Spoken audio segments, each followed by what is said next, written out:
Hey, how's it going? It's John Suntress, and welcome to Word Balloon. You found us. That's excellent. If this is your first time, please consider subscribing to us via iTunes or Stitcher or certainly Last FM and all the various places you can find podcasts. Word Balloon is invariably there. Subscribe. Please let me know what you think of the show. Write ratings over at Apple's podcast platform and give me a review. You can say nice things, you can say lousy things. You suck, John, and let me tell you why. Happy to hear your feedback either way.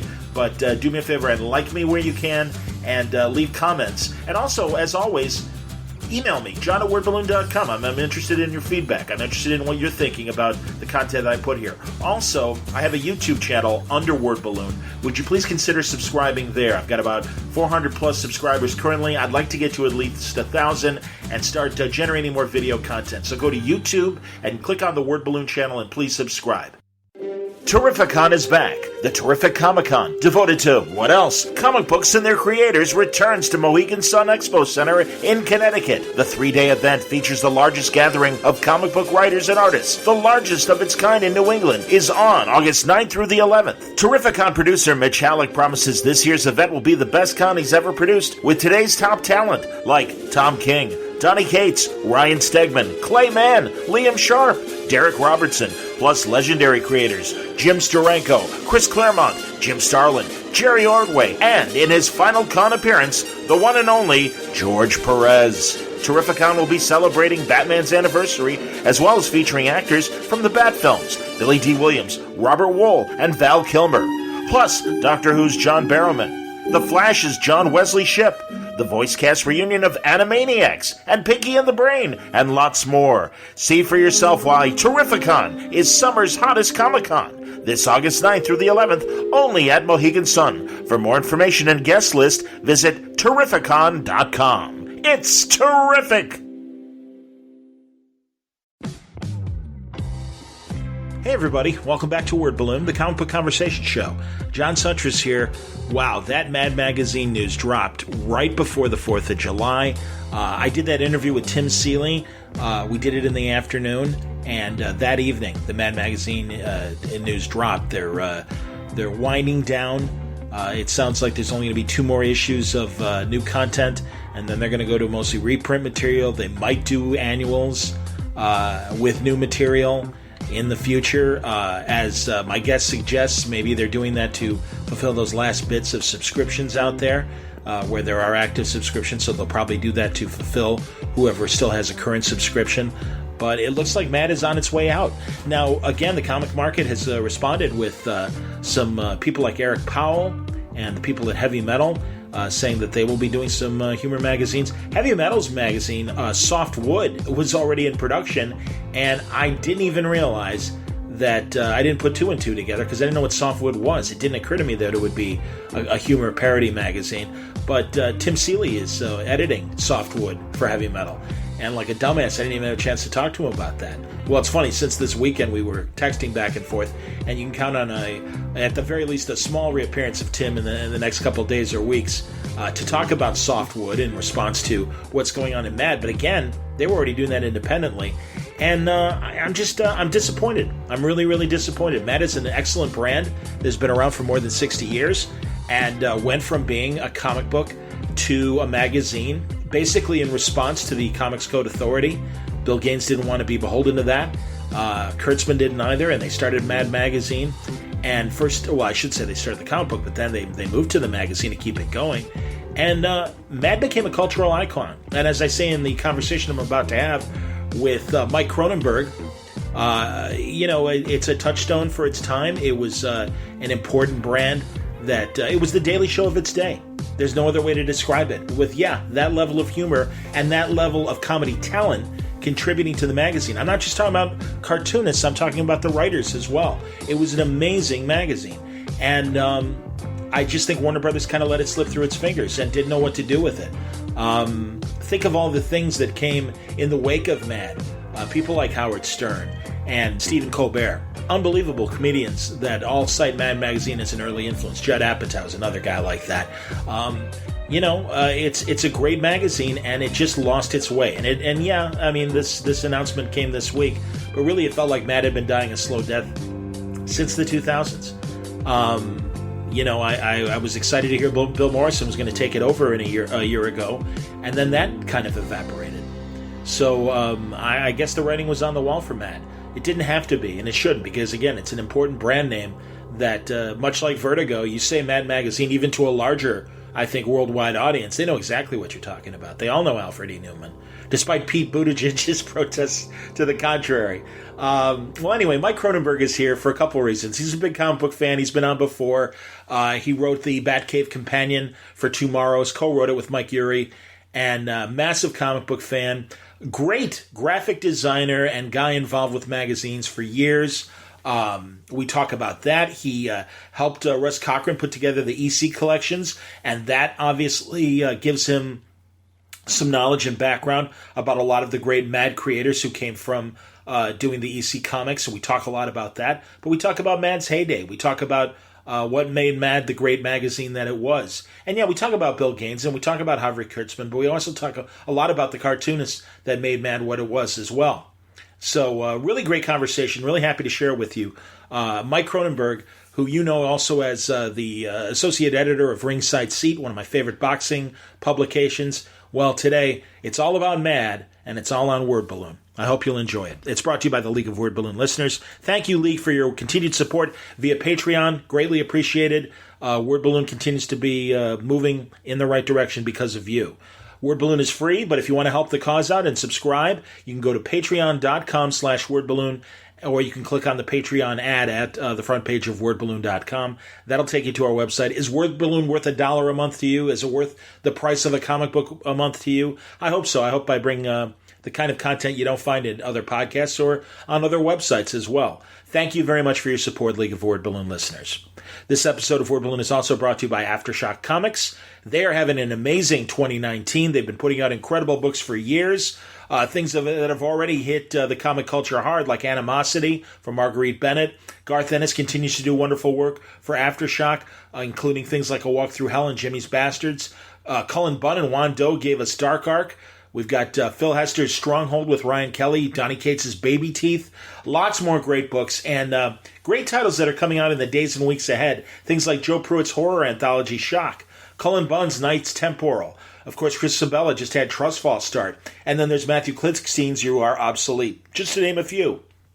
These are great books. They cut across all genres and take us all far beyond our comfort zones. Now, in the weeks ahead, we'll have another talk with another Aftershock creator about their books, but you don't have to wait. Check out full story descriptions, preview pages, and the diamond codes on these books to order through your local shop at AftershockComics.com. And actually, all you have to do is listen to our most recent interview, Tim Seeley talking about his wonderful vampire book, Dark Red. But now, the focus is on Mad Magazine. I can't believe it. It's leaving, and I'm really bummed about it. And to commiserate, I've got another great comic book fan historian and also excellent magazine layout guy for Noir City and Ringside Seat, Mike Kronenberg. We talk about what made Mad the great magazine that it was, now on Word Balloon. Mike Kronenberg, welcome back to Word Balloon.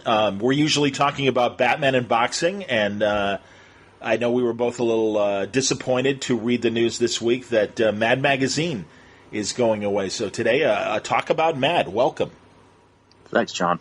Great to be here.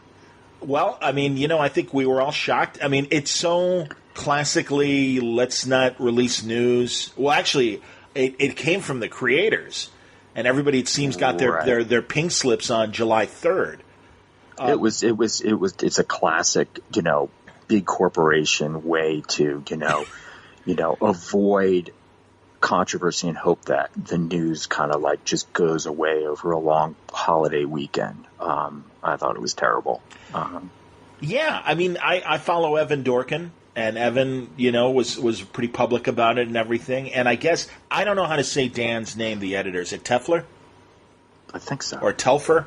Yeah. And I should say at the beginning of this conversation, Mike and I are talking as fans. Yes, we are fans that go a little step further and really appreciate the history of these things. If we get a couple things wrong, you'll excuse us, because we really are just talking as fans right now. And an appreciation of what Mad was, and frankly, the fact that it did, make headlines. I just feel like ever since Warner's really took over control of Mad Magazine, it stopped being what it was. And really, it's been dying a slow death, at least for the last 25 years, maybe the last 30 years. Yeah, I kind of agree with you. I do know that I revisited it when my son got into it. He found my old trades, my trades that I was getting that they were putting out of Mad. You know, Mad Goes to the Movies, Mad in the 60s, Mad in the 70s. Sure. Yeah, well, that's the great stuff. Yeah, yeah. He loved it, and he just ate it up. And it was great for me as a father to see my kid and to be able to share all that stuff, and for us to go to, like, when we would go to conventions or go to old bookshop to, dig in and find the old Mad magazines, which were always on sale cheap. Sure. 40 cents cheap. Reading copies were just they were all pretty much reading copies. Oh, everybody read Mad. Who kind of saved mint copies of Mad, especially Totally. the magazine once it became a magazine in the 70s and 80s. But the only thing that I remember reading it when he was young, and Drew Friedman started working for them. Sure. I was looking at it because I was such a big fan of Drew Friedman. Me too. And I thought, Mad still got it. It's not that bad. They still kind of got it together. And I was listening to Howard Stern also, in that 90s and 80s, and he was a big fan of Mad Magazine. I know that he said that his greatest achievement at that time was getting on the cover, that Jack Davis cover, when he was on the cover of Mad Magazine. Well, that's the great thing. And again, that's Jack Davis is one of these artists that I wanted to talk about, who was so iconic, not just for Mad Magazine, but even things like TV Guide and other periodicals as well, where he would do these incredible paintings of famous, people. And I remember his Bob Hope paintings. He did a lot of sports stuff too. In fact, he did a comic strip in Pro Quarterback magazine, which was a football magazine in the 1970s that was actually published by Playboy. I don't think anybody knew that. I didn't know it was published by Playboy. Go on. Yeah, and he Super Jock, I think was his name. Was it Super Jock or something like that? That was the strip. It was the comic strip that appeared in it was in full color that appeared in every issue. So, and he did a lot of stuff for the NFL too. He did the cover of Pro magazine, the official program. He would do a lot of illustrations. So he did so much stuff. He was everywhere. See, this is why I wanted you on, Mike, because I know, again, your background in magazines and also your appreciation of the history of magazines. Davis actually was commissioned to do a piece for our sports station in Chicago, The Score, WSCR, in the early 90s. And he took one of his Mad, interior pieces that was a full page and changed the faces to look like our hosts. And it was fantastic. Oh, it was amazing. And I don't know if our marketing guy still has both the example, a Xerox of the example of the Mad interior piece, and then also the piece that Jack was selling us and everything. And it was amazing. It was fantastic. And also, I'm sure you remember too, God, now it's almost 15 years ago, but when Rick Remender and Tony Moore started Fear Agent, that was like one of their great gets was they got a Jack Davis alternate cover of Fear Agent. A wonderful, nod to Wally Wood style 50s sci-fi in that character. And, and Jack made him kind of a Mad Magazine version of Heath Hudson, the Fear Agent himself. And it wasn't this heroic shot. I mean, he had a beer gut and he looked, real slovenly and everything. And it was classic Jack Davis, but it definitely still looked like the character. And I know both Rick and Tony, that was the greatest thing that happened to them. And this is pre-Walking Dead. Pre-Rick Remender's Deadly Class, which we might know from the Sci-Fi Channel, and all the success that Rick has had since those days. I mean, this is them really in their early Image Comics days and stuff, and it was a huge get for them to get Jack Davis to do it and be interested in doing it. Yeah, and don't you think? I mean, I'm going through my mind right now about it, but wouldn't you agree that probably Davis is, of all of the artists who were in the Usual Gang of Idiots group, he's probably the most famous, the most recognizable as far as his art goes. Yes, of all of them. Because also he did like we said, other magazines and album He covers. he crossed over so. Yeah. I mean, they all cross over a little bit, you know. Sure. Yes. A lot of them. Yes, indeed. But I would say David's crossed over more into American culture than any of the others, and stayed around longer as far as getting those gigs and then doing those kinds of jobs. No, I'm a huge Jack Davis fan. Well, and again, it is hard, man. It's and again, our usual favorite subject of boxing. It's no different than comparing boxers of today to the classic eras and stuff. And of course, they're not going to live up to it. And it's going to take somebody 20 years from now to assess maybe Mad's last 20 years and really give it a yay or a nay or whatever. Mm-hmm. But I mean, my buddy Tom Fowler was contributing to Mad in the 2000s, and like I mentioned, Evan Dorkin, a good guy that I really enjoy his company and I appreciate his humor, and I think was a good fit for Mad. I was really excited just a year or so ago when they had initially announced that Bill Morrison was going to be taking over the magazine. Yeah, and all of a sudden, he kind of just left all of a sudden. And I don't think there was any explanation as to why he left. No, and I have a feeling maybe he saw the budget or the writing on the wall. I have no idea, but all of a sudden Bill dropped it. And I mean, Bill and I talked when he did the Yellow Submarine graphic novel for Titan that was based on the Beatles cartoon. And I mean, that in itself was this great ambitious project. And I'm like, I really want to talk about Mad as well. He's like, well, hold off on Mad, if you don't mind. He goes, and I said, well, there's more than enough to talk about with Yellow Submarine. He goes, okay, I promise we'll do Mad. And then literally like a week or two after releasing the episode, the announcement came that he wasn't going to stay.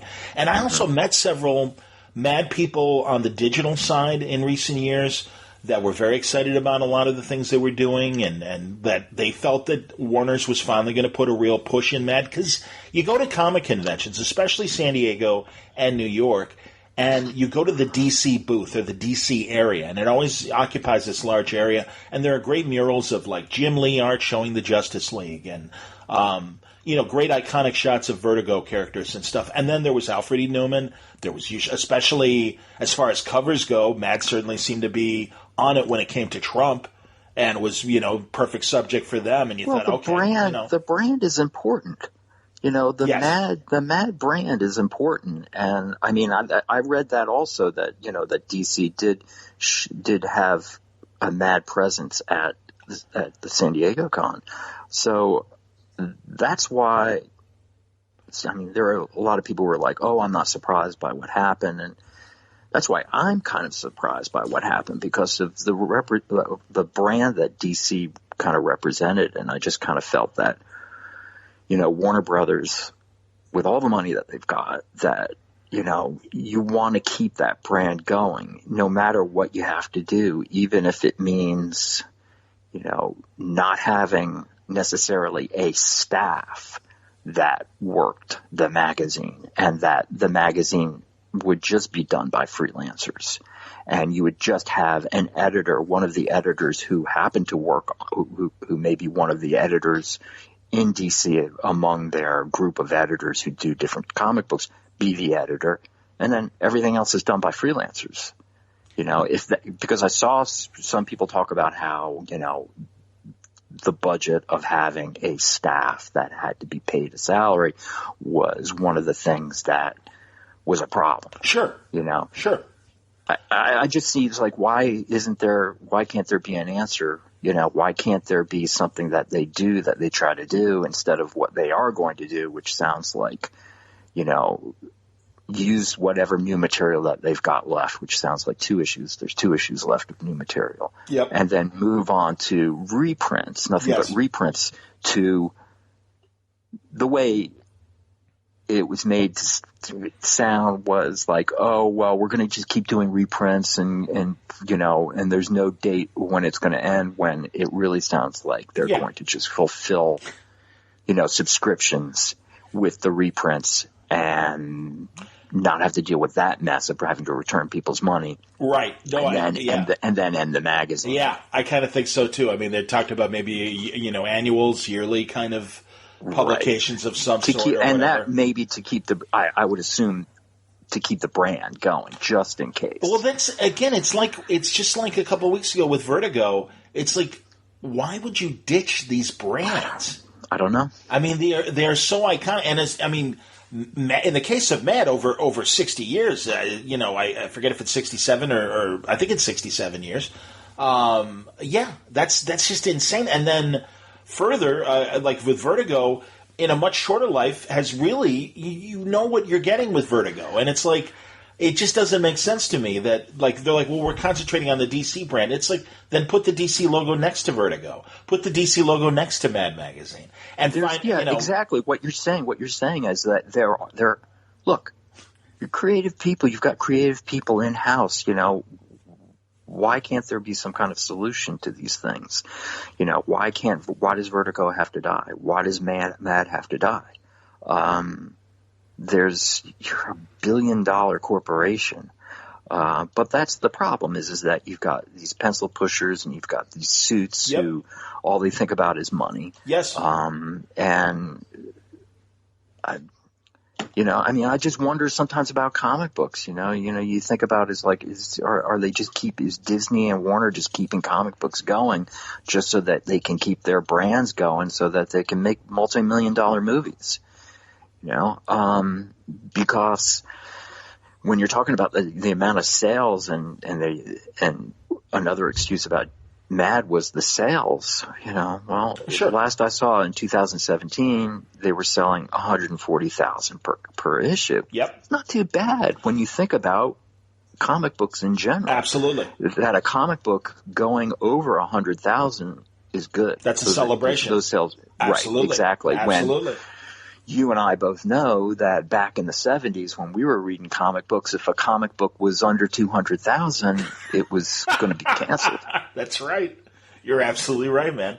No, and you're right. And also, the other thing, again, about the brand of Mad, they, managed to license it to Fox and had, 14 years or so or 12 years of sketch comedy come out of it. I wasn't a huge fan of the weekly Mad product, but I do recognize and acknowledge that a lot of talented comedians came through there, and actors as well, and so made their bones with that. And also the Cartoon Network 15-minute Mad show, I thought much more captured the spirit of the magazine. And Kevin Shinnick was working with them on that TV show then, and Kevin also worked on Robot Chicken and was part of that group as well. And I thought it was good. And in fact, their movie parodies on the Cartoon Network show, they did it for people who didn't see it, very Conan O'Brien-esque, where it would be a real photograph of an actor's head on like kind of a cartoon body running around, and their mouths would move kind of like a ventriloquist dummy. I remember the Star Trek one in particular. And it was Chris Pine's head and Zachary Quinto's head, and it all looked great. And it was funny, and it was fast, very Lego animation, fast and funny and everything. And that's why it's like, gee, I just think, and especially with other projects that Warner Brothers has been tweaking, like the Lego movies and things like that, it's like all that stuff, those are all descendants of the Mad brand and the Mad style. And it's like, you'd think that, especially given the resources they were putting in TV on Mad, it's like, well, God, do what Cracked... I mean, I know Cracked changed... The ownership of Cracked changed hands. And Cracked, I think, has found its niche in online and has been a very successful thing. I don't know. And I met a couple, like I said, digital people that were working on Mad. I don't know what the digital numbers were. And that's the other thing. It's like, why didn't you just morph it onto being a purely digital product? Well, you could make it a digital magazine, and it could be sold through Comixology, with the Amazon, which they do, which is now owned by Amazon. Right. And what you could end up doing is you could do like exactly what Ringside Seed is doing, which is you put out an annual published book, which is like the best of that particular year. Absolutely, man. No, and again, that's one of the reasons why when I saw your outrage as well, I'm like, well, Mike knows about this. He'll have some answers and stuff, or at least some suggestions, and why didn't they, and wonder. And the other thing is the respect for the fact that all the things that Mad has done and all of the people it's influenced, for decades, we're talking over 60 years of. And you and I were talking about this before you started recording, which was, all the people who worked for Kurtzman, for Feldstein, who went on to so many other different things. And countless other creators and politicians and so many people. It just transcended all lines of culture, in the United States and in the world, really, too. Because I was reading even last night, all the languages that the different language editions of Mad. Oh, that's great. So. That's cool. It's, to me, here, let's put it in modern terms. Mad was the Daily Show, especially in the 50s of its day. This is where you came for sharp satire. And again, not just the 12-year-olds, but the adult audience as well. And let's get into the beginning, because really, as we know, EC was certainly getting battered with the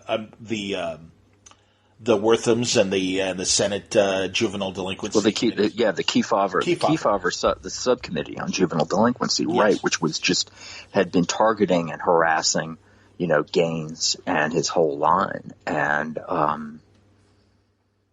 I think that he, from my reading, was that he wanted to keep Kurtzman on, and to keep Kurtzman on, Kurtzman wanted the comic to become a magazine.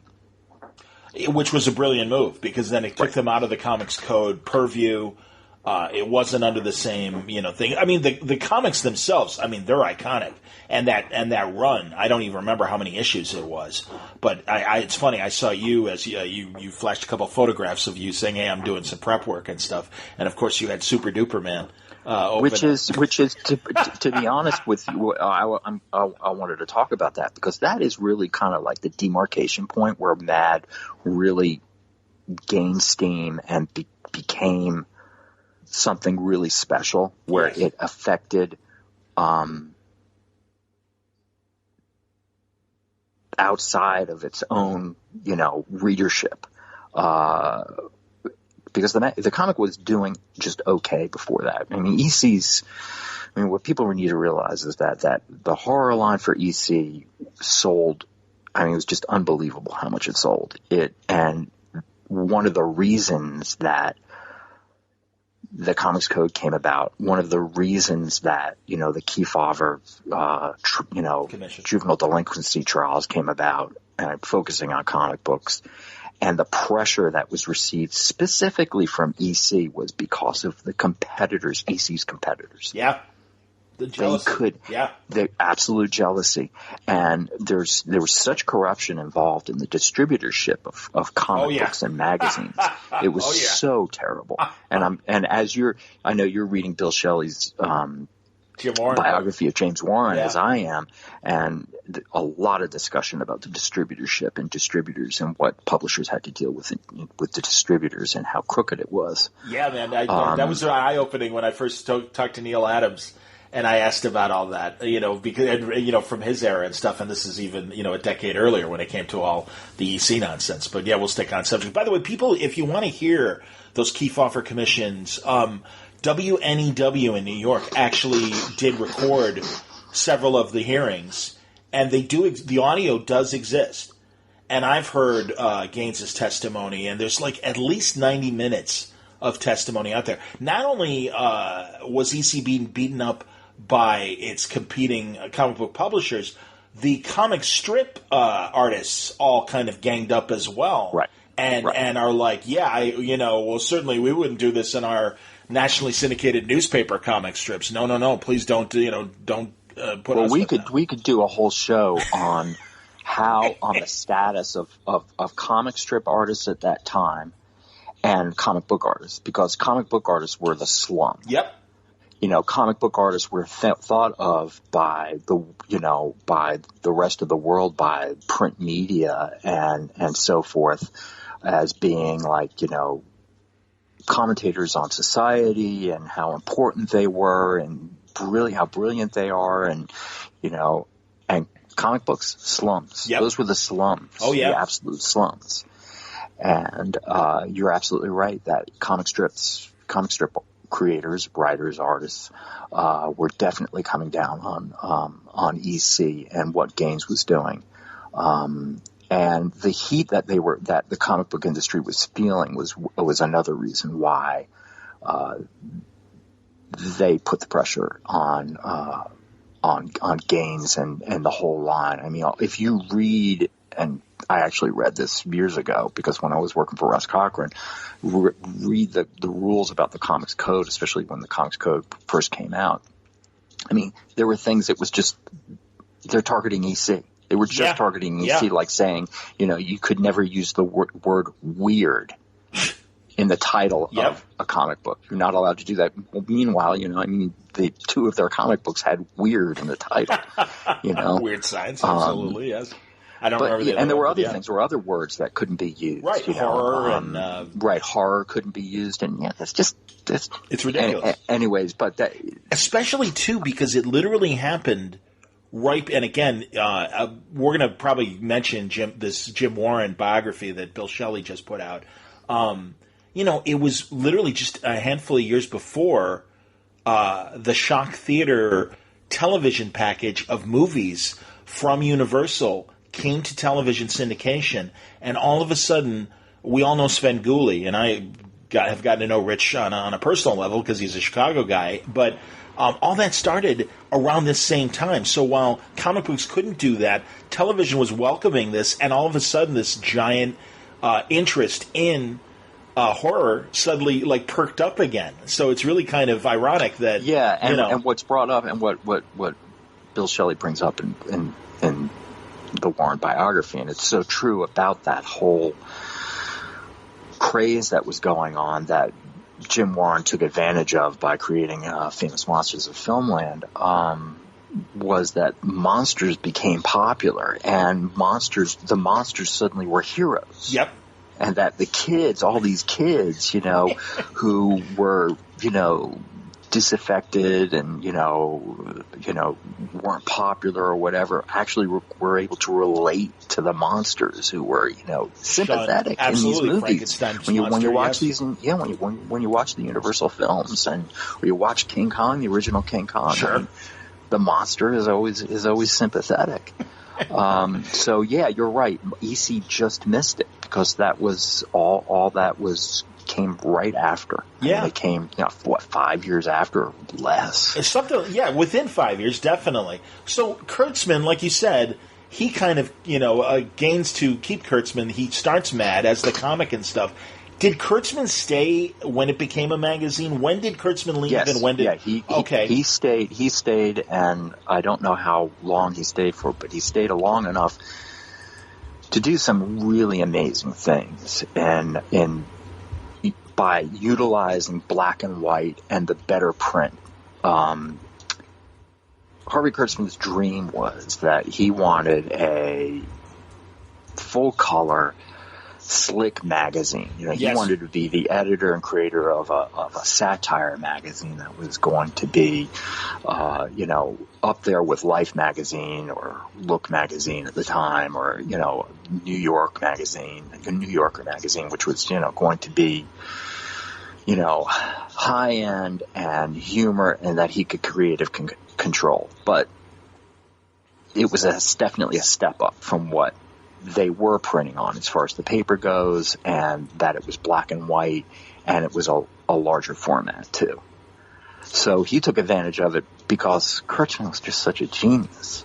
I mean, even what he was doing in the comic book form of Mad, when he was bringing in photographs and blending I mean, this was the first time any of this was ever done in a comic book, where he was blending in photographic images with comic book material. Mm-hmm. And when EC or when Mad and the EC comic made fun of the whole 3D comic book craze that was going on in the 50s. St. John, and it was this brilliant thing, and it was done all in 3D form, and he did it. The story was drawn by Wally Wood. It was incredibly creative. And then he did an art issue with Will Elder that Will Elder drew, and Will Elder had this amazing ability to mimic almost any kind of artistic style. Yes, he was comic book, anything. He was the poet of the Gang of Idiots, in my opinion. Absolutely. Absolutely. I mean, really, his stuff really was brilliant, and he could go from editorial cartooning to obviously great likenesses and I mean, and no, honestly, Will Elder continues to fascinate me in his entire career, beyond Mad Magazine with Playboy and Little Annie Family. The Mickey Roden thing they did when they made fun of Mickey Mouse. I mean, that's groundbreaking stuff. Yep. That's groundbreaking satire because, they did it as if he was just an actor. Mickey Mouse or Mickey Roden was just an actor, and he's like realizing what's around him and what's going on. The same thing that they did with Archie, exactly. And Will Elder was able to mimic Disney's art perfectly. And the reason that these things worked and they had such an impact as satire was because it looked exactly like a Disney comic strip. And the same thing with Archie when they did the thing with Archie, and he's this disaffected, rebellious teenager, with slumped over with a cigarette in his mouth. It's not because, it's this teenager who's slumped over with a cigarette in his mouth looking for chicks to pick up, and rebel against society. It's because he looked like exactly the way Archie was drawn. Yeah, like a Dan DeCarlo Archie. Absolutely, man. And what's crazy? All right, so that was Elder and Kurtzman. And literally, as we were talking about Kurtzman and stuff, I'm like, I know we're going to talk about Starchy. So I did a Google search, and this shows you the lack of publicity that DC was putting behind Mad, because I had no idea. This is from April 23rd of 2018. They decided to bring back the idea of Starchy and call it Riverdale and play on the success of Riverdale. Mm-hmm. Brilliant. Ian Boothby and I want to say, Tom Richmond were the artists. It very much looks like kind of a more Drucker's kind of style as far as their art and everything. But it's great. And again, it's another great idea. And it's like, okay, why weren't they beating the drum about this? Why didn't we see Mad covers at all the various comic book websites? That's the thing. As evidenced by Word Balloon's existence, there is a 24-hour, 7-day-a-week comic news cycle out there. There is a nerd cycle out there that would absolutely – it's a no-brainer to float that out there and say, hey, by the way, you all remember and loved what Elder and Kurtzman did with Starchy. We're doing it again with Riverdale, and it's Riverdale, and you should check it out. And Mad subscribers will see it next month. And I don't remember hearing about this at all. I don't know if you heard about this last year. I didn't, and I think that goes exactly to what you're saying. Is like they didn't know what to do. Right. They had no clue as to what to do, and I'm not going to blame the editor of Mad at the time or anything like that. I put the blame squarely on the people who were running DC and Warner. That they just don't have an understanding, and that goes back to why I have a problem with them killing Mad. Yeah. Because, I just don't think they know what they had. I think it's suits. I don't think they care. And all the fucking people who are saying it wasn't selling enough, and that's what happens with magazines. And I understand because I've been working in the magazine industry and I've been a graphic designer for magazines for like 25 years. Yeah, man. I understand about print media and what's going on because I design and work on two, digital magazines in itself, but I also work on print magazines too. I understand what's going on, but DC Warner was behind this. They had a ton of money. They have a ton of money. Yeah. There's other routes that they could have taken, and just as you said, that they didn't take advantage of trying to publicize this or, trying to connect the history. Damn, they connect the history with Batman. Sure they do. And with Superman, they constantly do it. Well, and within the magazine, like this Starchy example, like I know that another forgotten Cast of Idiot member, Dave Berg, and the Lighter Side. Yeah, the Lighter Side. And the Lighter Side was great because, again, the other thing that I wanted to point out, too, as Mad is dying this slow death, is that it wasn't just the art. It was the writing as well.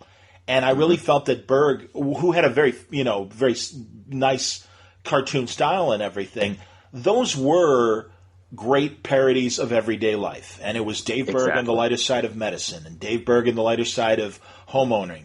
And again, I don't think a 12-year-old is really looking for, wisecracking about, going to visit the doctor and owning a home. I mean, things like that. But again, Dave Berg was writing for, I think, starting at an adolescent age, but also for an adult audience as well. He was absolutely, and I'm glad you brought that up, because it just shows you that DC, because I've seen people online, and on Twitter and such, talking about how Mad was just for kids and just for children, Yep. and it's just fucking wrong. Yeah, and exactly what you're talking about, which was Dave Berg, which was like, it exposed things as a kid, because I remember in the 70s reading Mad and reading things and doing some research and just reading some of my Mad history, books about the history of Mad magazine, because I've been obsessed with Mad magazine since I was a kid.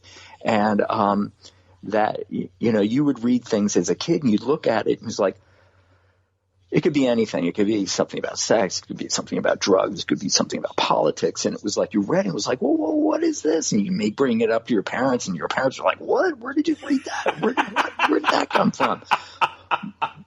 So it was, it was exposing kids to new things. Yes. It was, and the main thing, and as Al Feldstein had said in some interviews, excuse me, said that he felt it was his job to make young people aware of that, advertisers and that big money and big business out there wasn't there to help you. Yes. They're in it for themselves. Yep. They're in it for money. Yep. He always said he tried to be apolitical, although because he leaned so left, he said that was very difficult to do, but he was very proud of the fact that so many politicians and so many people who were even in the youth culture through the 60s and the anti-war movement and the civil rights movement were always said they were deeply affected by Mad, that Mad was a heavy influence. Yeah. So I think that, yes, things like Dave Berg, like you were saying, Dave Berg was definitely written for adults, or a ton of adults who read Mad, and who whether they picked up the copies that they bought for their kids or they were buying it for themselves or whatever, they had been fans for a long time. That affected them, but also kids reading it and would read this stuff, and like, well, what is this, huh? What's going on here? Well, and it was as a young kid, I remember, especially in the very late 60s. Well, I guess, it's funny because I know I got Mad as well on my own, but I also had older brothers and sisters and cousins, and all the male cousins were absolutely Mad readers. And when I'd go spend the summer at their house or something for a couple of weeks, I'd read their old magazines. And I know that was my first exposure to The Godfather, was the Mad parody that I'm assuming Mort Drucker wrote, and also Planet of the Apes. And well, that was and Planet of the Apes. In preparing for this, I said to myself, well, what was the first Mad that I ever bought? Now, I was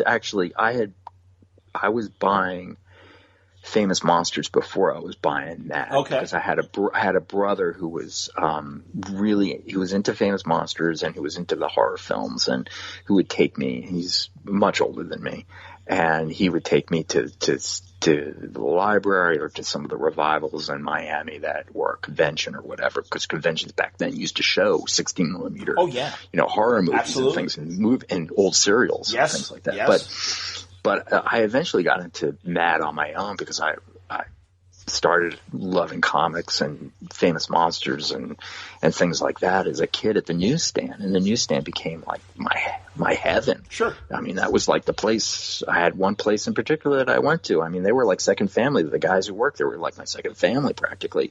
And just seeing Mad on the cover, on the stands, and seeing the covers that Norman Mingo painted. Okay. In particular, but that Planet of the Apes issue I'll never forget. That was the first issue of Mad that I ever bought. See, now, and I'm conflating. Was it Beneath? I remember the Beneath cover. It was the one where he's pulling the mask, Yes. the Alfred E. Newman mask off. That it was that one. So I think if I remember, it was like number 157. Okay, yeah, that's the one that I remember as well. And that was great. And you're right. And the interiors were fantastic. Again, Mort Drucker was one of those guys that would have been a political cartoonist, maybe was on the side along with the many other things he was doing, but could capture the likeness of great celebrities and movie stars and TV stars. And the Poseidon Adventure. I've got a Mort Drucker. I have to tell you, Please. there's a Mort Drucker anecdote that I was reading last night when I was just kind of like reading stuff up about that. Okay. Because I loved him too. He was my favorite. When I was a kid, Mort Drucker was just like, because I was a big movie fan too. I grew up as a big movie fan also. So it was like I couldn't wait for what movie Mad was going to parody. And granted, they had a lot of artists, and they had different artists doing different movie parodies. But man, if Mort Drucker did it, it was just so good. And like you said, that Godfather one is like one of his best ever. And so I was reading up about Drucker last night, how he got the job with Mad. And as you said, he was a political cartoonist. He did political cartoons. He did a lot of different things. He didn't do any comic book work before. He didn't do a lot of sequential work before, but he did caricatures and things like that. And I think Nick Meglin knew Nick Meglin. And who's Nick Meglin?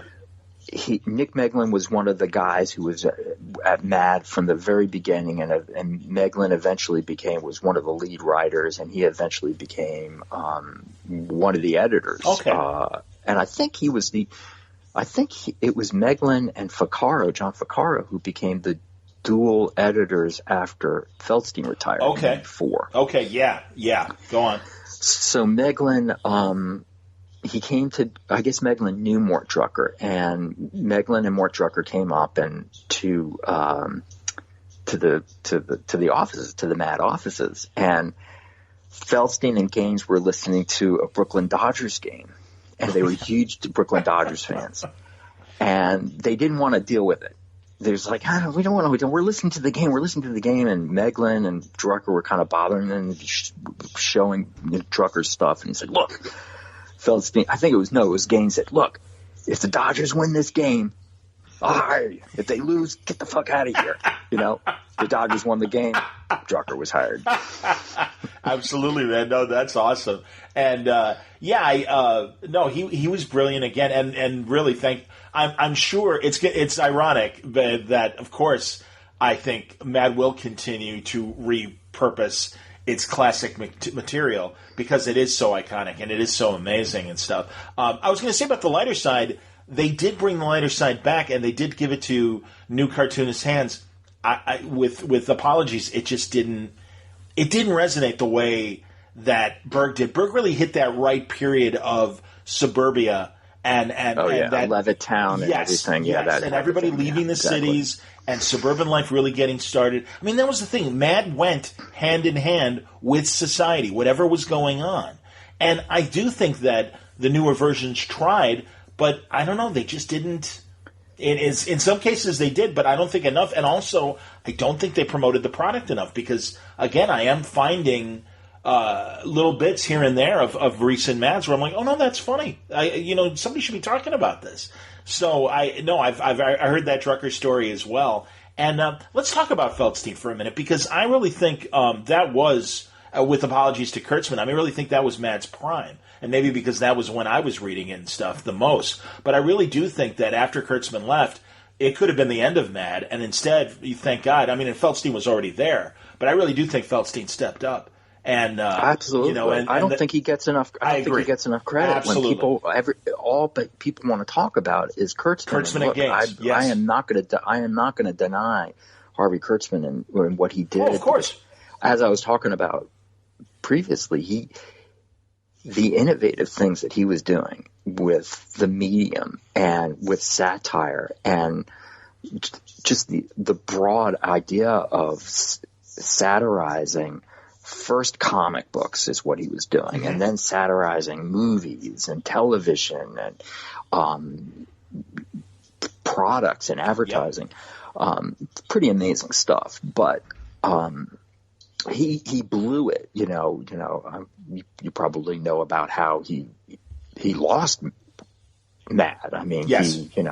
He was he wanted more. What ended up happening was. William Gaines didn't know this, but Hugh Hefner was a big fan of Harvey Kurtzman, and Hefner went to Kurtzman and said, "Hey, I'd like to have you do something." And, and Kurtzman, of course, was under contract and working with Mad at the time. And maybe he wasn't under contract, but he was working with Mad. And I think the idea of Hefner with all that money, and at that time, Hefner was just a mogul when it came to publishing. During that time, yes. I mean, the popularity of Playboy, just on a pop culture standpoint, was just unbelievable. Oh, agreed. And I think he got dazzled, and what ended up happening was, he demanded from Gaines, just this, but just in case this for the listeners don't know this, he went to Gaines and he wanted control of Mad. Meaning Gaines gave him complete creative control of Mad, but what he wanted was the financial control of Mad. Right, the ability to spend money, and not have to ask Gaines. And Gaines, I think Gaines gave him more money, and that wasn't enough for Kurtzman. And then Kurtzman said, "I want stock. I want controlling stock of EC," and that's all that. At that time, that's all that there was. Right. The pictofiction thing had failed. Yep. The new trend or the post trend had failed. Yes. Their post trend. Yeah, their post horror trend. Yes. Right. Their post trend comic code approved comics had failed. Yep. Thanks to distribution, the distributors who had it out for them, because I think those comics may have had a shot if everybody played they fair. didn't have everybody against them. Yeah. So the only thing that was available was Mad. That was all of EC Publications. That's all that there was. And Kurtzman said, no. I think Gaines said, I'll give you 10%. I'll give you 10% stock in all of EC Publications. Yep. And Kurtzman said, no. I want controlling stock. I want 52%. Gaines said, no. Yeah, of course not. Not Getting of it. Not. And Kurtzman said, I'm leaving. And he ended up going to Hefner, and Hefner gave him Trump magazine, which was this really beautiful, high-end, full-color, slick magazine. And he basically said to Kurtzman, it's like, do whatever you need to, you got creative control, you've got the budget, do whatever you want to do. But the problem was that Kurtzman went nuts. Yes, he wasn't a good businessman, Right, he was terrible. And he spent so much money that Hefner, had to kill it. Had to kill it after 2 issues. Which is crazy. It's like because he gave him he gave him as much money as he possibly could have given any magazine, and Kurtzman exceeded it way over budget, and he had to kill it. Yeah, and ironically, and it did well. And it did well from what I read. It actually did well in sales, but because Kurtzman had spent so much money, couldn't make a profit. It couldn't make any profit. No, and then it was back in 2017 that I want to say Dark Horse. I've got it up here. You can get the Trump Complete Collection hardcover. It came out December of 2016. I don't have that. I don't have that, but I really do want. It's great. That. And also, by the way, a lot of Mad contributors are in Trump. And let me just rattle them off: Will Elder, Jack Davis, Wally Wood, Al Jaffe. They were all alongside Kurtzman doing this magazine. So if you want to see what Kurtzman would have done with Mad if he was left completely on his own, Trump is a great representation of that. And also, as I was telling you off the air, because I wasn't sure, I'm like, I think Mel Brooks wrote for Mad. No, he wrote for Trump. Mm-hmm. And it's like, okay, that makes sense, because again, someone that did write for Mad was Ernie Kovacs. And Ernie Kovacs, the groundbreaking television comedian who would play with video, especially in the 60s, when videotape was being used more and more. That was your first guy that really could, break from film and really create sight gags that all had to do with freeze frame and double images and various things like that. And he's a genius. And I mean, I'm a huge Ernie Kovacs fan, but also I grew up there because my father was a tremendous Kovacs fan. Cool. And when that came back to PBS in Miami, he was like, he said, okay, you're sitting down, you're watching. Oh, that's great. My dad was like that too. And my dad was a big Kovacs fan as well. And I happened to stumble on it first. And he's like, is that Ernie Kovacs? And I'm like, yeah. He goes, oh, this is a great show. He goes, this is good. He goes, I'm glad you're watching this. And yeah, man, no, he was incredible. And again, Mad was part of what they call the sick humor era. And I think even started doing it before the stand-ups that were identified as sick humorists, like Lenny Bruce, like Mort Sahl. And by the way, sick didn't always mean gross the way it evolved. Right. Sick just meant, oh, you can't go there. That's too radical. And taboo. It's too taboo. Exactly. That's why it was sick. And again, like you said, attacking Madison Avenue, attacking advertisers, attacking big corporations. Mad was there first, and I think that's why it's like they were kind of the hip brother to what was happening in stand-up and slowly on television. Because then, obviously, as these stand-ups did well in the nightclubs, the variety shows started picking them up, and all of a sudden, Mort Sahl and Lenny Bruce are on Steve Allen. And Steve Allen, the precursor of Johnny Carson's Tonight Show and everything, and Jack Parr's Tonight Show. Steve Allen was first. Right. So a lot of that kind of humor. Who was also a contributor to Mad. Steve Allen was a contributor to Mad. I didn't realize that, and it makes sense. Again, that's fantastic. Doesn't surprise me. And again, this is why, and this was too at the height of the magazine culture, when magazine publishers and writers and photographers and artists were part of the, celebrity scene. I mean, you know that as well. Absolutely. The periodicals at that time, the influence that they had on our culture, both financially as far as economics go and politically and socially, socially from an artistic standpoint, is just tremendous. I mean, the amount of magazines and periodicals that were out there is just crazy. And so, I mean, you can see why, Kurtzman's dream was to have his own magazine that was this high-end, slick magazine, that was this satire magazine that he could have complete creative control over. But in the end, he lost Mad. And as you were saying, Al Feldstein took over because when the EC line of comics ended and all that was left was Mad, Gaines had to let Feldstein go. And Feldstein had a few jobs here and there, and Feldstein came back because when Kurtzman left, the first person that Gaines went to go ahead and fill the spot as editor-in-chief of Mad was Al Feldstein. So I think Mad, I agree with you. I mean, I started reading Mad in the 70s when Feldstein was the head of it, and I think Mad really reached its peak under Feldstein. And not only that, I mean, it reached its peak as far as like readership, because it was the Poseidon Adventure issue, which you were probably might remember the cover where, well. Alfred E. Newman's shoes are in the life preserver. Right. He's upside down in the life preserver.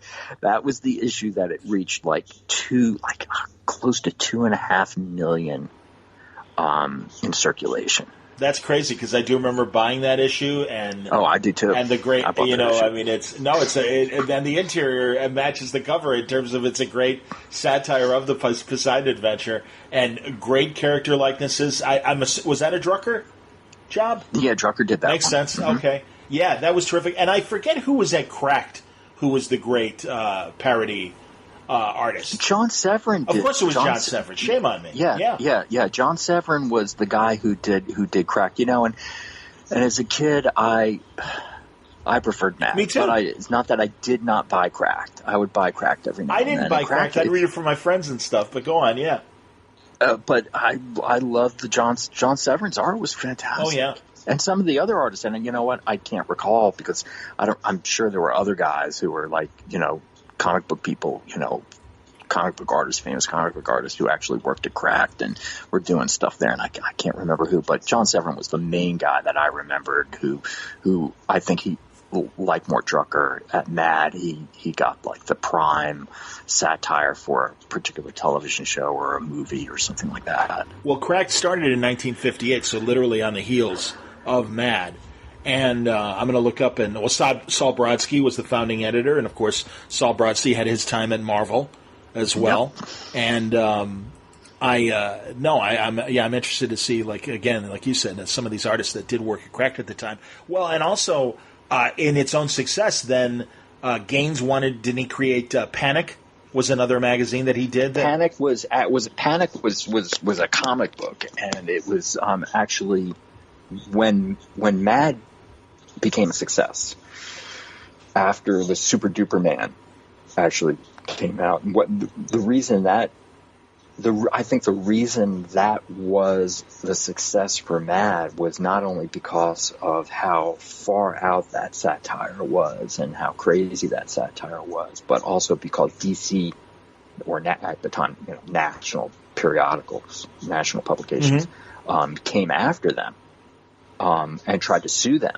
And there was actually a thing that went on with some lawyers that Gaines had hired to go ahead and protect them, because they got a letter from national periodicals, saying, you can't do this, right. This is.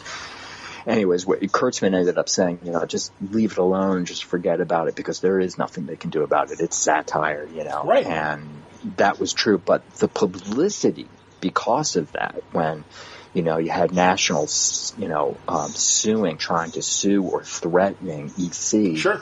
I think that got into the newspapers, and of course people wanted to suddenly, or kids or whoever wanted to start reading Mad more, and that's when the readership started to go up, and I think, it just started to explode after that.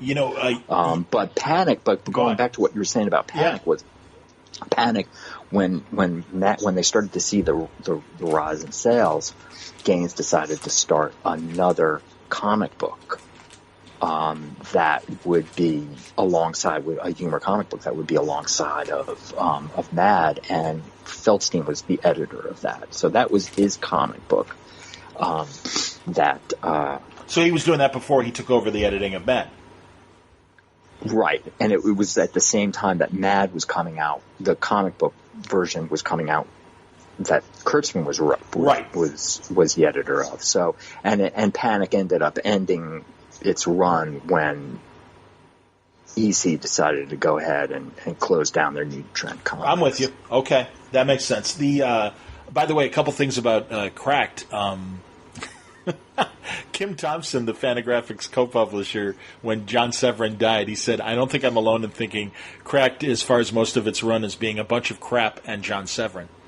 And but that said, I do have to say that Cracked did have Jack Davis and Elder and Jaffe and Basil Wolverton and Angelo Torres and Bill Ray and Greg Theakston and some Don nice. Martin Don Martin left. Yes, Mad I was going to in the late 70s, and didn't he go over to Yes, Cracked? he did. Yes, he did, and it broke all of our hearts because it was like, well, yeah, Don's over at Cracked, but everybody else is still in Mad, and we missed him. No, I was going to definitely spend a moment or two talking about Don Martin. Real fast though about lawsuits before we get to Don Martin.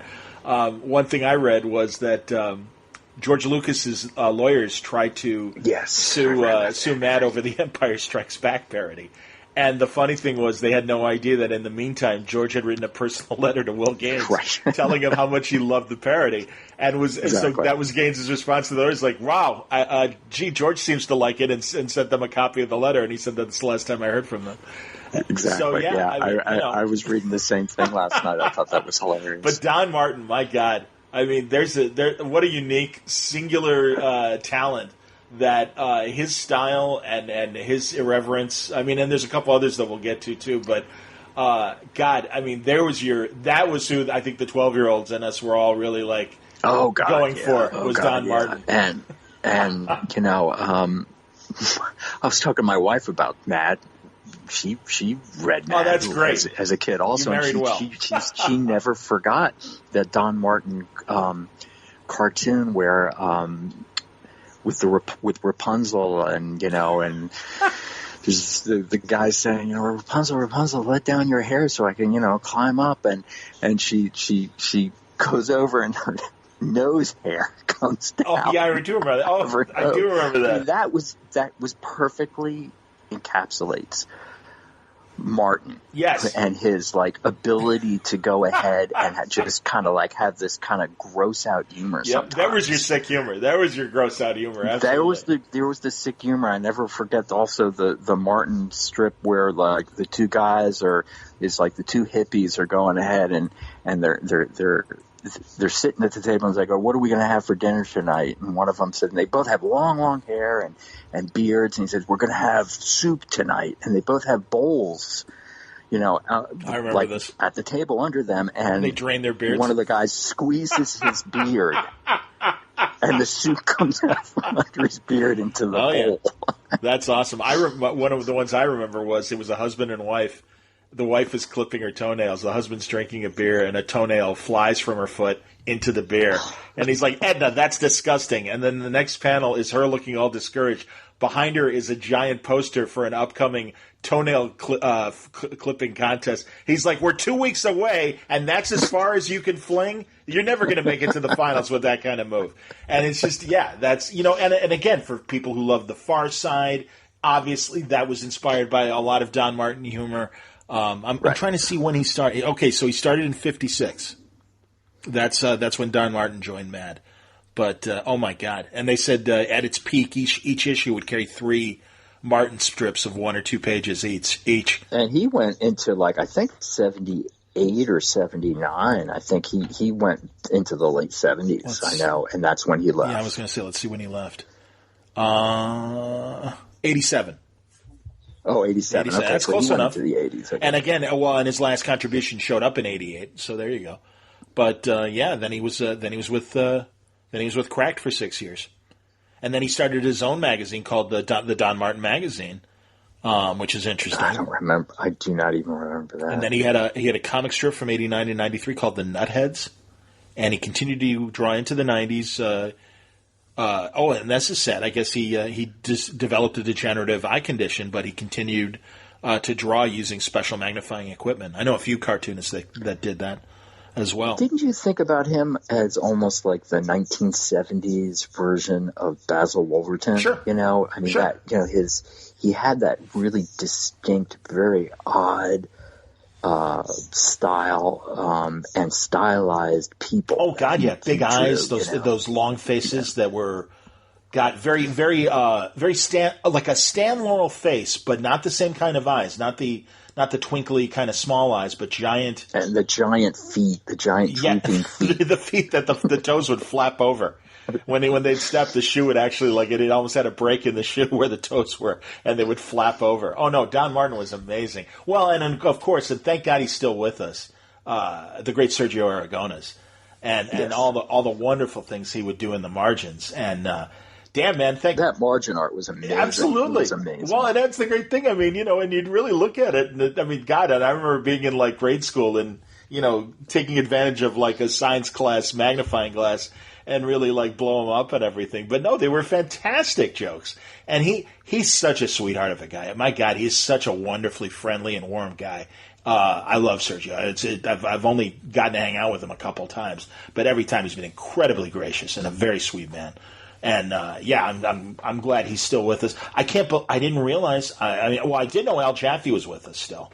So I've met the 3 I met. Well, and here's the thing about Al Jaffe, and I didn't want us to not mention. Oh yeah, no, he was going to come up. The fold-ins. The fold-ins, absolutely. The things that he created inside. And one thing I was reading about last night was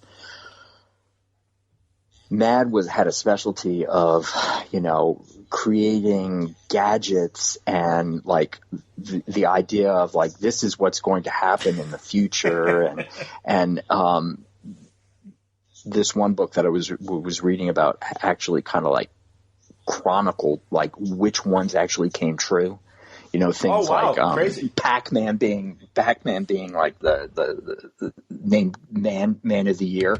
And Mad had already done that. They put Pac-Man on the cover of Time magazine. Hilarious.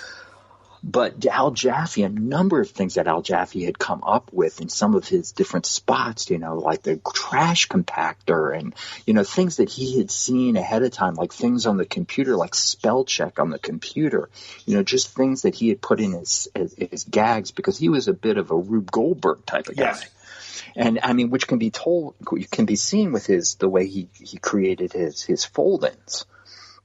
And what I wanted to mention was, I'm a fan of Survivor. I watched the Survivor TV show, and Survivor this last season had a thing where, like, they had to solve a puzzle. They had to solve this puzzle, and this puzzle was a map. And what ended up happening, how had created the puzzle obviously must have been a Mad fan, because you had to fold in this map. That's fantastic. To see how to truly solve this puzzle. And this one guy who was very popular, part of it, he's a Atlanta newscaster, a local Atlanta newscaster who was very popular on the show. He even credited Al Jaffe, and he said, the only reason I knew how to do this was because of the mad foldings that Al Jaffe did. So Al Jaffe's fold-ins, and Al Jaffe is still having an impact on pop culture. That's outstanding. You know, he was on Gilbert Gottfried's podcast in the last couple of years, and with Dick DiBartolo, another mad writer who also did a lot of great game show writing as far as gags for things like Match Game and stuff in the 70s. Yeah, they had amazing stories. And also at the Society of Illustrators Club in New York. Yeah, they did an Al Jaffe exhibit, I believe. Yep, they and in particular they did. The night that I met Al, and he was one of the main featured speakers. It was all about Marvel's pulp magazines of the 40s and 30s even as well. And in fact, Kazar, their Jungle King, their Tarzan guy, started in the pulps. In the pulps, yes, of course. You know, years before the Human Torch and Submariner first were the first timely comic book heroes. So, but yeah, Al did a lot of work for them and had memories of, you know, working with Stan and what Timely was like in the 40s. And Sean Howe, who did a great Marvel history recently. Oh, I know Sean. Yeah, Sean was with him, and it was I think it was Sean. It was either Sean or it was Blake Bell, but I'm pretty certain it was Sean. And yeah, so that was the time that I got to meet Al after the presentation, and they hung out, you know, afterwards, and you could talk to everybody. That was great. I met Al Feldstein before I was doing Word Balloon in the early 2000s, and he was at a Chicago Comic Convention, and he was terrific and really neat. And I, you know, only knew so much about him back then. Again, I wish I had the opportunity to talk to him as I got to know more and more about comic book history and putting things together, connecting dots and everything. And then Sergio. So yeah, those are my three cast of idiot encounters that I had over the years. Who did you have a chance to ever meet any of the great? Well, just with Feldstein, I worked with Feldstein when I was working on the EC archives. Oh yeah, I was in charge of doing the EC archives, and Feldstein. Feldstein is not a fan of Russ Cochran. He didn't like Russ Interesting. Cochran. Wow. Yeah, he felt Russ Cochran was a hanger-on. Interesting. Now, Gaines liked Cochran a lot. Okay. In fact, I believe Russ Cochran was at his wedding when when Gaines was married in 71 or 70. No, later in the 70s, mid-70s. Okay. I think he got married, 76 or 77, something like that. It was like, I think his third wife. I think Russ Cochran was there. Yeah, he didn't like Russ. Okay. He had problems with Russ. He felt that Russ was taking advantage of the artists and making money off of all of this stuff, and that he wasn't sharing enough. Which I'm not gonna argue completely with Al Feldstein. Did they get royalties from the EC collections that Cochran did? No, they did not. Wow, that's disappointing. That's really disappointing. Sure. The money went to Gaines. Yeah. And whatever Gaines decided to do. And we're talking about the EC library for the most part. And then I guess Russ's work afterwards. Okay. Russ may have given some checks here and there. I don't know. But there was no percentage at all. Well, and that original slipcase box set of those hardcover reprints and stuff. Mm-hmm. I mean, my God, that was like a really iconic, like, must-have for a geek. You know, back in the 70s and stuff. Yeah. Oh my God, I was a teenager. I mean, they were coming out before I was even really a hardcore, like, comic book collector, but he was working on them for so long. He was working on them. I ended up working on Picto Fiction for him. I ended up putting that together for him. Wow. And that's how long it took, and I was a freaking adult. I was in the working world, and he started it before I was, when I was a child. That's how long it took to get through the entire run. There was the EC Archives, but didn't he also before that do those 3 kind of volumes of like Vault of Horror and Tales from the Crypt and? Well, it started. Or is that what it started with? Russ Cochran. He was a fan. He was a big fan of EC Comics. He loved EC Comics. So, and he ended up, I guess, approaching, and William Gaines was very approachable to fans. Yes. I know that. In fact, there's some film interviews where he's sitting right next to a phone and literally like this old, the phone would ring and everything. And I believe he was in the phone book and everything. And it was very easy to contact William Gaines. But he wrote back. He wrote personal letters back to the people who wrote to Mad. He was that kind of guy. He was also the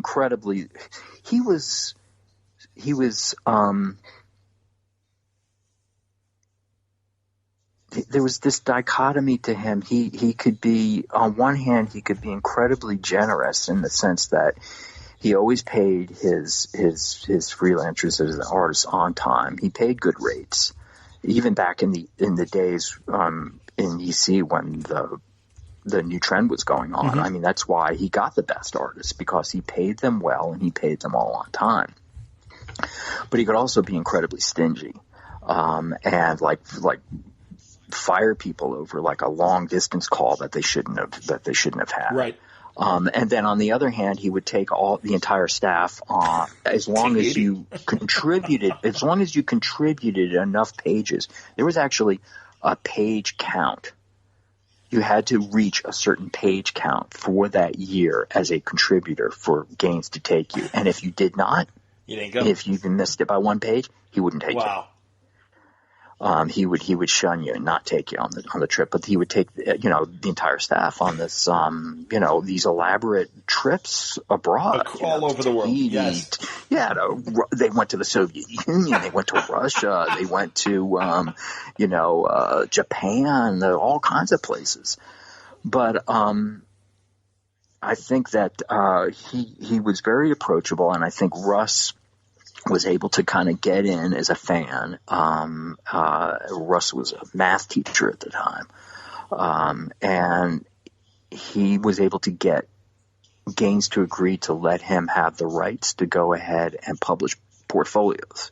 And what Russ ended up doing was he published portfolios of the covers of the various EC comics. And I think he was able to get Marie Severin at the time to hand color these, and they were printed on really, really nice paper. And this is back in the 70s, early 70s, when portfolios were very popular, as you can remember. Like Bernie Wrightson would have a portfolio, Barry Smith would have portfolios. Neil Adams had portfolios. All the big artists had portfolios. I have a Brent Anderson Kazar portfolio that I absolutely adore.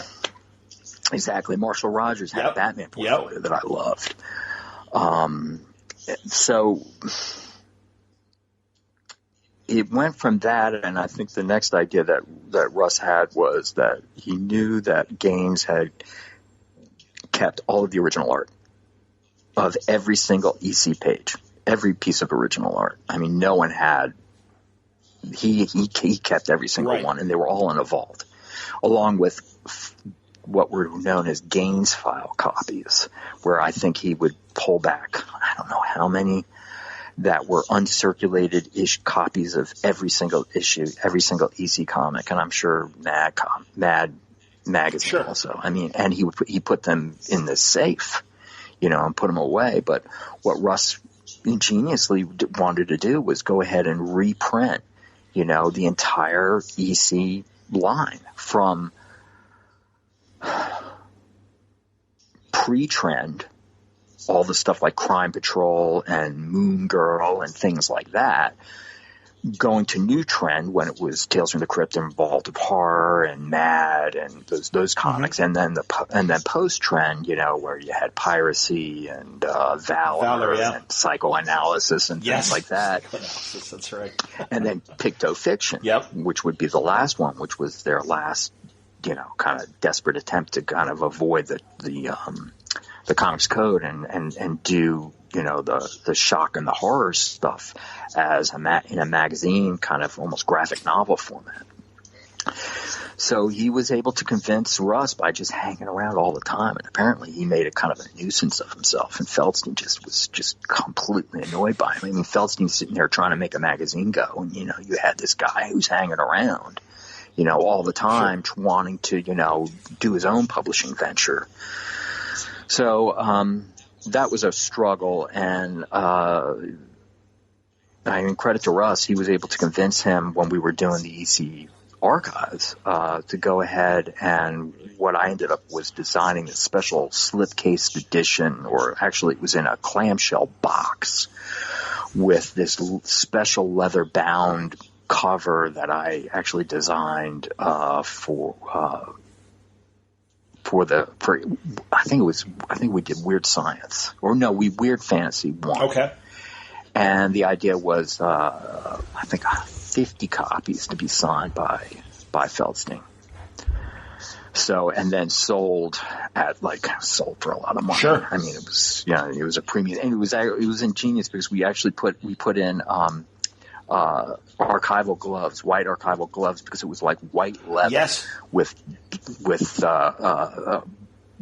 black ink and then like this gold trim around it, so you put on the archival gloves when you opened it up and you read, the first, 6 issues of Weird Fantasy online. But that was my encounter with Al Feldstein, working on him on that, him going over my designs and taking a look at them and his approval on them, which was really great, to have somebody like legendary like Al Feldstein looking over my stuff and approving my stuff. That's amazing. But, anyway, that was the situation with Feldstein. Like I said, he did not like Russ. He did not like Russ. Okay. He did not like Russ. Any other mad creator encounters? No, not really. I wish I had. Sure. God, I wish I was in the room of again, it was after the fact when the marketing guy showed me the Jack Davis stuff. I'm like, oh God, why, I mean, it was all over the phone, but I'm like, God, I wish I could have been, had a chance to talk to Jack Davis. Yeah, God. So, no, it's amazing. This again, the pedigree of this material and unfortunately, the subsequent mismanagement of the brand. And I know that Gaines was not happy because the Warner relationship began while Gaines was certainly still alive. And yes. And of course, now there's an interesting Chicago wrinkle that I'll be exploring on a future Word Balloon episode. The Mad Magazine movie, Up the Academy, which Gaines would be happy to tell you he rejected and disowned as much as he possibly could, which wasn't much, unfortunately, because, again, he was under the Warner's umbrella, and they were trying to obviously, kind of capture the same ideas that National Lampoon and Animal House were able to generate. I mean, it came 2 years later in 1980, and 40th anniversary is coming up, and it also ironically featured one of the kids was my friend Harry Tynowitz, who became a stand-up comic after the film and subsequently a sportscaster here in Chicago, and has done a lot of radio and television in town.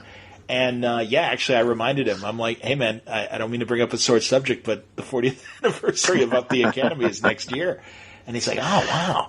And I said, I know you've got tons of stories. Robert Downey Sr. directed the movie. Ron Liebman was kind of the bad guy. Ron Liebman was like the sergeant or whatever, was the head of the academy or something. Like the Dean Wormer, if you want to put it in Animal House terms, like the academy, the military academy leader. And he disowned the film. He wanted his name off the movie. Well, there was going to be a movie about William Gaines, and there was all this talk that there was going to be, which it would make a fascinating movie, an interesting movie. But even more interesting, in my opinion, would be and it could have been called Mad Men. Sure, it would be a a take on the idea of Mad Men, which was, the AMC show, but about Mad. I'm with you. And about all the creators and about that office building, and about what they created and about what was going on in the 60s and in the 70s, and what they were satirizing on, and the things that they went through, and even the trips, the exotic trips. Oh, absolutely. No, I agree with you. Prime material. I mean, all of that stuff that's what I hate. That's what I agonize about. That all of this is going to be kind of lost if DC doesn't get with it and try to keep this brand alive and try to do something with it. I hear you, man. Well, are you aware? Did you watch? You mentioned, we mentioned Hefner before, and obviously him trying to help out Kurtzman with Trump and everything. And I agree with you, by the way. Again, this magazine culture in that era that obviously Playboy played a big part in and stuff. I am fascinated by that whole thing. And I know that certainly Hugh Hefner now, and then, even in his later years was getting kind of, certainly, society went from him being a hero to him being really creepy, and certainly the things we learn about him now post-mortem are not the greatest things. All that said, Mad Magazine, you cannot deny its cultural impact. And I feel Playboy and Mad, in both cases. And I've had Patty Farmer, who has been writing a history of Playboy in several volumes, and we actually covered a lot of those Mad artists that ended up doing cartooning for Playboy as well. In her second volume, it was called Mad Laughs. And it was about the comedy clubs and also the cartoons in Playboy as well. Or do I keep saying Mad when I mean Playboy? I meant Playboy Laughs if I said Mad Laughs. But yeah, it's great, and she's terrific, and I mean, really is doing that kind of intense documentation of the history of Playboy. And it's funny, I didn't know if you were aware of it, but I watched it on Amazon Prime. There's a great television series called American Playboy. And it's a docudrama where they do have a lot of things that were happening in the 50s dramatized by a full cast, but they also cut in interviews with old archival interviews with Hefner in the 90s talking about the history of Mad, and all the lawyers and the editors and everybody. No, I'm what is it called? American Playboy, and it was an Amazon Prime show, and I believe it's still there. I'll look. Yeah, and I have a feeling maybe it wasn't promoted because this was near the beginning of Me Too, and again, I think if you don't put it in context, sure, it could seem offensive to people. Why are you celebrating this man? I don't get it. And it's like, well, yeah, but dig beyond the surface and appreciate where these things are coming from. And in fact, I almost wonder if Mad's reputation and if any possible plans of future things scared Warner Brothers. And they're like, something, let's wrap up Mad before we get caught with our pants down on the wrong parody. Who knows? Maybe the Trump administration has already complained to Warner Brothers about some of the things that they were doing, because certainly we know it's very possible. Because Trump was all over Time Warner. The new Mad featured Trump on the cover a lot. Oh yeah, and that's what I'm saying. And I mean, and he's no fan of Time Warner. I don't like what's going on in Mad Magazine, by the way. You can hear it. Well, and in fact, as you know, he called Pete Buttigieg Alfred E. Newman, for God's sake. Right. Right.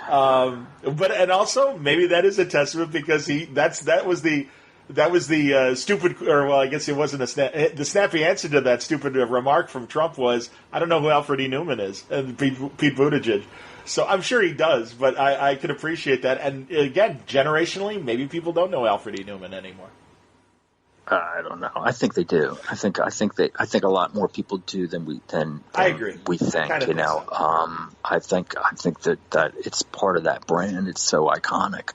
I don't know. We'll see. We'll have to see what happens. I saw that Eric Powell online said something about that he wanted to start his own humor magazine, which is really good. We'll see if any of these people. Heavy Metal has one in the works, and it didn't even occur to me that that's what they were doing. But Heavy Metal is doing Soft Wood. I didn't know that. Soft Wood. I didn't know that's the name of it. So that's kind of perfect. That's so cool. Of course Heavy Metal's doing Soft Wood. That's great. And my buddy, how's this? Literally the evening they announced all this Mad stuff, that afternoon I interviewed Tim Seeley, and we talked about everything he's currently doing except for Soft Wood. And I'm like, boy, I screwed up. He goes, oh, me too, man. I'm sorry. He goes, yeah, he goes, we can do a follow-up if you want, and we'll talk about Softwood. But yeah, it is interesting that in the wake of these announcements, everyone who was influenced by Matt, and I certainly think Eric Powell is a great idea. That he's a fantastic successor to try and keep things going. And I feel the same way about Seeley. Seeley's got a great bent sense of humor, and also, man, all these Mad contributors are like, hey, let me know what's going on. And it's funny because I just listened to a Drew Friedman podcast interview that happened in relation to the Book of Weirdo that's coming out, and his work in Weirdo. And they brought up him working in Mad, and he hadn't been doing it lately. And again, this was a few months ago. And he's like, "Do you think you do anything in the future?" He said, "I don't know." And he said, "God, I wish there were more publications like that." So I kind of think I better tell Seeley to get in touch with Drew and everything. Yeah, I mean, look, that's what kind of drew me back into. Oh yeah, it pulled me back into Mad was Drew Friedman working, and his stuff was great in there. And it was and it was like, look, he could have been doing other things, but he wanted to do Mad because it's like he grew up exactly, with Mad. He grew up with Famous Monsters, he grew up with Mad, and Creepy and Eerie and all that stuff, Totally. Well, and also his early work in heavy metal and in National Lampoon and stuff was obviously inspired by what he knew in Mad. But yeah, that book that he and his brother Josh did. Oh, I have all the books. My God. I mean, and I got to interview Drew 3 times so far. And it's tough because... Oh, that's great because he's a genius. Well, and I think he thinks my show is maybe more superhero or whatever, whatever. And the most recent time I was able to get him when he did those wonderful History of the Comics books, Volume 1 and 2. But I was talking to him when he was doing Old Jewish Comedians. And that's the first time I got to talk to Drew. And, of course... I had to, ask him about his work not only in National Lampoon and heavy metal, but Spy Magazine and his whole career. Hustler, yes, he and his brother were in Hustler. A lot of that stuff from Any Person, Living or Dead, Living or that which is fantastic. Oh, God, yeah. Great stuff. If anybody can get their hands on that book, they should because it's hilarious crap. I mean, it's just you want to talk about irreverent. But a lot of that stuff was published by Larry Flint. That's true. That's very true. No, it's great stuff. And I just, again, Drew is a guy that absolutely grew up digesting television and film and it, really soaking into his DNA. And it still influences a lot of his work. And he remembers all the great stories. And I really enjoy talking to Drew. And it was fun. I hope to get him back. He's got a President's book coming out in the fall. I saw he's got a President's and then he's talking about doing some more comic book stuff because he just loves to do it. So yeah, I mean, it's like, oh God, get him to the heavy metal people, get him to Eric Powell. Let's see some more Drew. I would buy it if he is in it. Yeah, Tony Millionaire, another great cartoonist. I think that would certainly appreciate that kind of platform. I'm a big fan of his and Drinky Crow and the like, God, I'm forgetting what it's called now. His regular because you guys say it with the Boston accent. I can't remember what it's called. His regular strips that he always does. I can't think of it now. But I got to meet Tony. He's a great guy. So yeah, I mean that's the thing. I think people are certainly still generating Mad style content. Hopefully there'll be a place to put it in the future. We'll see. Yeah, I mean I don't know what DC is going to do with it. Yeah. I don't know. I doubt they're going to put it up for sale. Well, I know, man. That's the other thing. It's like I was talking to Bendis about Vertigo going away, and I'm like, all right, 2 things. I go, forgive the cynic in me, but I really believe that sometime within the next 10 years, DC will find an excuse to have a Vertigo event of some sort. I said, and secondly, I go, if they really think the brand is useless, sell it. And I go, they're not going to sell it. I go, come on, man. They're not going to. I would love to see Mad, reinvented in some way by, with the brand by someone else. Sure. Who, is not this mega corporation or whatever, but it's not going to happen because it's all about their creative properties that they think that maybe somehow they can make money off of. Well, which is what Mad was not about. I mean, Gaines was insistent that we will never have advertising. They could have gotten advertising, which could have helped Bowie and make them a lot of money, and he he wouldn't allow any advertising. And I mean, Feldstein didn't want it either, and neither did Kurtzman. I mean, but Gaines wouldn't allow it. I think actually what I read about was that Kurtzman actually wanted it. He said, let's do it, and we'll have it say, advertisement, so we can have more money and bring in more money. And Gaines was insistent that, no, we're never going to have any advertising. Can you imagine that? How can we do that? How can we have advertising and justify what we're doing? Right, and making fun of it because exactly that all they're asking for is a bunch of headaches. Absolutely. That's amazing. Also consider the Charlie Hebdo controversies that happened in the last few years. The French comic, satire comic and stuff. Yes, right. And I mean, that's the thing, man. It's like, no, magazines like this are important. And yes, I do recognize, I mean, again, I agree with you. Everyone on social media that was like, well, you know what's happening with magazines. This shouldn't be a surprise. It's like, get your head out of your ass. Of course it's changing. Right. Of course the landscape is changing. But all of these things that matter manage to morph in a way that survives. The New York Times has morphed into, obviously, a digital, a hand-in-hand with the print, and recognizing the need for subscribers as advertising dollars drip away. I mean, radio is going through that same sort of transition. So, yes, thank you for Captain Obvious is all out there. Yes, we understand that man. Exactly. I was infuriated by some of the stuff I was seeing. Well, it was so surface stupid. Obviously didn't get and also, frankly, it came from a couple of people that are other, I guess, nerd bloggers and podcasters, and I'm like, yeah, thanks. I'm aware. That's kind of not the point. And, again, you kind of don't get it. And that's fine.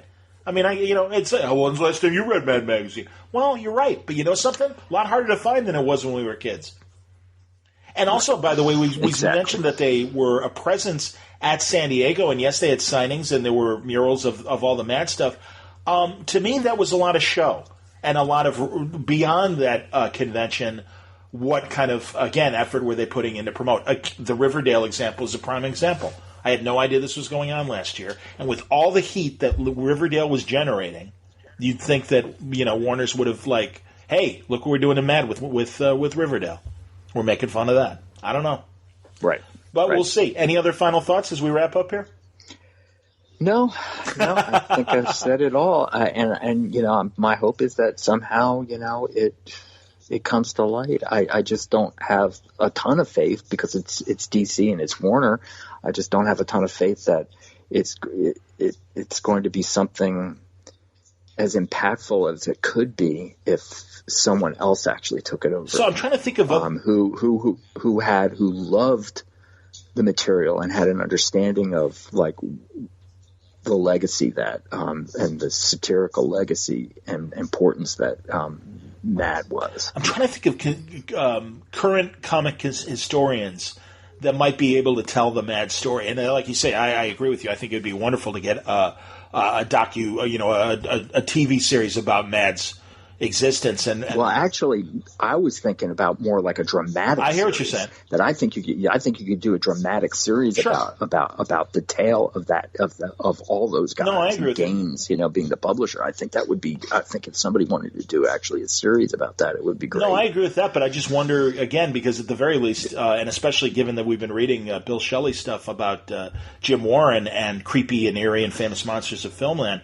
I intend to track Bill down because, by the way, for people listening and are curious, he wrote an excellent, gigantic Harvey Kurtzman biography. Yeah, Shelley is the person. Yeah, he has such a great grasp of not only a history of the publishing end, but also a history of the fandom. Absolutely, because he was there. I mean, that's the thing. It's like, yeah, he can give a first-person account of. This is what it felt like when it happened. And I just wonder if he's got the archive of interviews that he had been doing, starting with his fanzines, moving on to all the stuff he's done for Tomorrows and the like, and his own books. Yeah, again, I know he's got a ton of Kurtzman material. I don't know how much time he ever spent with Gaines or Feldstein or any of the other guys that are still around. God, that's the thing, man. I hope, and I would love to do it as well. It's a matter of balancing all my work and everything that I do, but I don't have the backdrop, and also, frankly, because so many of them have gone away, have passed away and everything. It's tough. Yeah, you know. yeah. They're almost all. Everyone's. Well, like gone. I said, everyone's gone from EC as far as the EC comics go. They're all gone. Right, and Mad, like I said, it's DeBartolo, it's Jaffe. I think Mort Drucker is still alive. Actually, I thought I looked that up the other night. Is he? I believe he's 90, which wouldn't surprise me. I'm looking up now to confirm. Yeah, 90 years old. March 22nd, 1929. And, I mean, God, again, when I was looking it up, I was finding, interviews he did in the 90s, when he was in his 70s and stuff. But no, apparently still in Brooklyn. God, that's like another great the comic creator I got to meet before he passed away, the great Erwin Hasen, who I saw him at conventions. Yeah, I saw him at New York conventions, and I'd talk to him and stuff. He's the guy, he created Wildcat and did a lot of Justice Society issues and stuff. Great guy. And, of course, Dondi, his great comic strip. Oh, my God, they used to rip mine and my sister's heart out. And I told them that. I said, you would make us cry because it was all about this poor little refugee immigrant that was, like, going from family to family and stuff. And it's just like, oh, whoa, Dondi, can't Dondi find a home? Good Lord. So, yeah, he was terrific. But, yeah, man, I mean, that's, again, unfortunately, Father Time captures them all. And I don't know. Like I said, yeah, I hope that someone does tell the definitive Mad story, either dramatized or in a real account as well. But Mike, this was great, man. I appreciate it, and I know a lot of Mad fans will appreciate it too, man. I hope so. I hope it makes some people want to go back and either buy some old back issues or buy some trades or look back at their old stuff and read it, or want to go out and try to find some of the stuff and get an understanding of like how important Mad was on our culture on so many different levels, artistic, as far as pop culture goes, as far as political, as far as politics went, it's so many things. It's just incredible. Yeah, man. No, honestly, like look for those collections of the decades. Mad looks at the 50s, the 60s, 70s. I'm sure they did an 80s one. I can't speak for the 90s. Again, as you pointed out with Drew coming back in the 90s, that was good. And some of the early 2000s of some of my friends that have contributed to Mad.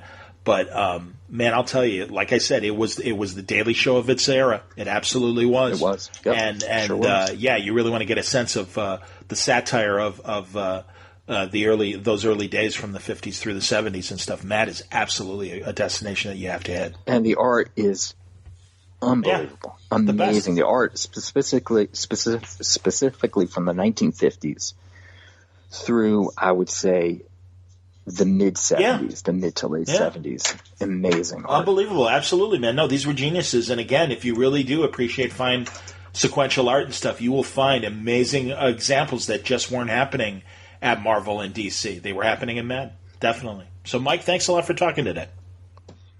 Sounds great. Thank you, John. I appreciate just letting me, talk about how much I love this magazine. That's Mike Kronenberg. Do yourself a favor, and if you're a huge film noir fan, you got to pick up Noir City. It's incredible. And the same goes if you're a hardcore boxing fan. Ringside Seat, 2 exceptional digital magazines that Mike is involved with and helps put them together. He is an incredible graphic designer. Also, go through Tomorrow's catalog and pick up the Batcave Companion and read excellent accounts of Batman in the 60s and then the 70s. The creators that really made the Bat shine in those decades. Mike Urey and Mike Kronenberg, the co-authors of that fantastic book. Check it out. And again, we're bummed about Mad, so in the days ahead, there'll be more conversations about the demise of Mad Magazine, what may come of it in the future in terms of some of these initiatives that Eric Powell and Heavy Metal are planning and some others as well. This is a good time, I think, maybe to remind everyone that it might be a good idea to have this kind of magazine. I didn't even mention things like The Onion. The Onion wouldn't exist, I think, without Mad Magazine. And the same goes for National Lampoon. Mad beat them all, man. It was the first. And it was a really important comedy voice. And I just hate to see great comedy institutions go away when they don't need to. Very weird. Anyway, hope you enjoyed today's conversation. Brought to you by the League of Word Balloon listeners. Patreon.com/wordballoon. If you'd like to subscribe, I would greatly appreciate it. Thank you for your great support, League of Word Balloon listeners. This episode of Word Balloon also brought to you by Aftershock Comics. Now, it's funny, as I said, Vertigo is also going away from DC, and now Mad Magazine. Well, if you miss that Vertigo vibe, you might find it in a lot of Aftershock comics, because they do great stuff, man. Joe Pruitt's horror anthology, Shock, the second volume is coming out this week. There's Cullen Bunn's Knights Temporal coming up very soon. Chris Sabella just got Trustfall started last month, a great crime book. Matthew Klickstein's You Are Obsolete will be starting later in the fall. And that's alongside the great stuff from people like Garth Ennis, who gave us A Walk Through Hell and Jimmy's Bastards, and Dark Arc from Cullen Bunn and Juan Doe, Donny Cates' Baby Teeth, and of course Marguerite Bennett's excellent Animosity. Now in the weeks ahead we'll have more conversations with other Aftershock creators about their books, but you don't have to wait. You'll find full story descriptions, preview pages, and the diamond codes on these books to order through your local shop at AftershockComics.com. Thanks again for listening. More great Word Balloon coming this week. We're heading towards San Diego. I will not be at San Diego. I am going to Terrificon, however, next month in Connecticut. And if I haven't already announced it, September, I will be at Rose City in Portland. And a Portland trip means I get to see all my friends and do some good in-depth Word Balloons, hopefully before Rose City. That's the battle plan. And I'm going to do everything I can to give you some great On the Path to Rose City content. If it's not in person, then it'll be on Skype before the show. But that is my plan, is to connect with a lot of Portland creators and have good conversations, new conversations with them. Expect that in the days and weeks ahead. July's going to be a great month, man. If everything goes as planned, I'm very happy to present some really interesting and exciting guests, first-timers and old friends coming back. Great new conversations to give you in the Word Balloon tradition. I hope you'll join us. Until next time, Word Balloon is a copyright feature of Shaky Productions, copyright 2019.